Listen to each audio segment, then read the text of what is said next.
श्री जी steno Vrindavan Ramdhari Gupta खंड 2 प्रतिलेखन संख्या 120 गति 100 शब्द प्रति मिनट।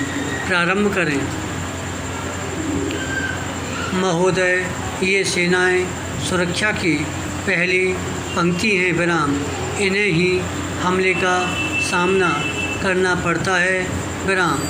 ये कैसे बनी रही हैं, इनका आधार क्या होता है। जैसे जैसे थल सेना, नौसेना और वायुसेना ज़्यादा से ज़्यादा तकनीकी होती जाती है, वैसे वैसे देश का औद्योगिक और प्रौद्योगिक आधार महत्वपूर्ण होता जाता है विराम।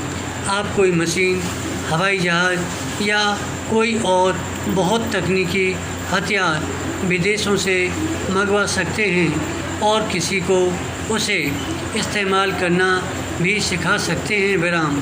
लेकिन यह सब ऊपरी सुरक्षा है, क्योंकि इसके लिए आपकी प्रौद्योगिक पृष्ठभूमि नहीं है विराम। यदि पुर्जे खराब हो जाएं तो आपकी पूरी मशीन बेकार हो जाएगी। आपने जिससे मशीन खरीदी थी, अगर वह पुर्जे देने से इनकार कर दे तब भी यह बेकार हो जाएगी और आज़ाद होने के बावजूद भी आप दूसरों पर निर्भर रहेंगे विराम। इस दृष्टि से देखें तो संसार के केवल कुछ ही देश असल में आज़ाद हैं और दूसरे देशों की फौजी ताकत के मुकाबले में अपने पैरों पर खड़े होने के लायक हैं विराम। इसलिए थल सेना, नौसेना आदि के अतिरिक्त आपको देश में औद्योगिक और प्रौद्योगिक पृष्ठभूमि भी बनानी होगी विराम। देश की अर्थव्यवस्था इस सब में सहायता करती है विराम। यदि किसी देश की अर्थव्यवस्था मजबूत न हो तो वह देश कमज़ोर पड़ जाता है। मैं सदन को ऐसे देशों के अनेक उदाहरण दे सकता हूँ जिनके पास फ़िलहाल अच्छी फ़ौज हैं, लेकिन उनकी ताकत असल में ऊपरी है विराम। कारण यह है कि उनकी फ़ौज अनेक बाहरी चीज़ों पर निर्भर है विराम, जैसे विदेशी मशीनें, विदेशी अर्थव्यवस्था, विदेशी सहायता आदि विराम। ऐसा देश लाजमी तौर पर पराधीन होता है, चाहे आज़ाद कहलाता हो विराम।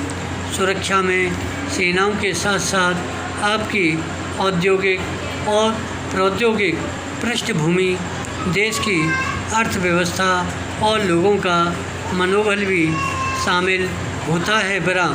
पैरा, यदि हम दुनिया के देशों पर नज़र डालें तो फ़िलहाल केवल 2 देश ऐसे हैं जिन्हें सैनिक दृष्टि से पहली पंक्ति में रखा जा सकता है विराम। बीच की स्थिति में अनेक देश हैं विराम। इनमें हमारा स्थान कहाँ है? हम टेक्नोलॉजी और उद्योग के क्षेत्र में पिछड़े हुए हैं, फिर भी जापान को छोड़कर एशिया के किसी भी देश के मुकाबले हमारे देश में उद्योग अधिक हैं विराम। मैं सोवियत संघ के क्षेत्रों को शामिल नहीं कर रहा हूँ और चीन की तुलना में भी जो काफ़ी तरक्की कर रहा है। मैं सोचता हूँ कि औद्योगिक दृष्टि से हम कई तरह से आगे हैं, भले ही सैनिक दृष्टि से आगे न हों विराम। उसके पास विशाल फौज है विराम। उनकी तुलना में हमारी फौज छोटी है विराम। लेकिन मैं औद्योगिक विकास के बारे में बात कर रहा हूँ विराम, अन्य मामलों के बारे में नहीं विराम। इस तरह हम तथाकथित अल्प विकसित देश के वासी हैं, चाहे कुछ मामलों में अधिक उन्नत हों विराम।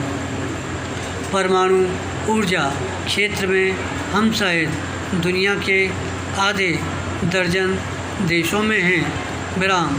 मुझे ठीक ठीक नहीं पता, इसलिए कहना मुश्किल है। धन्यवाद।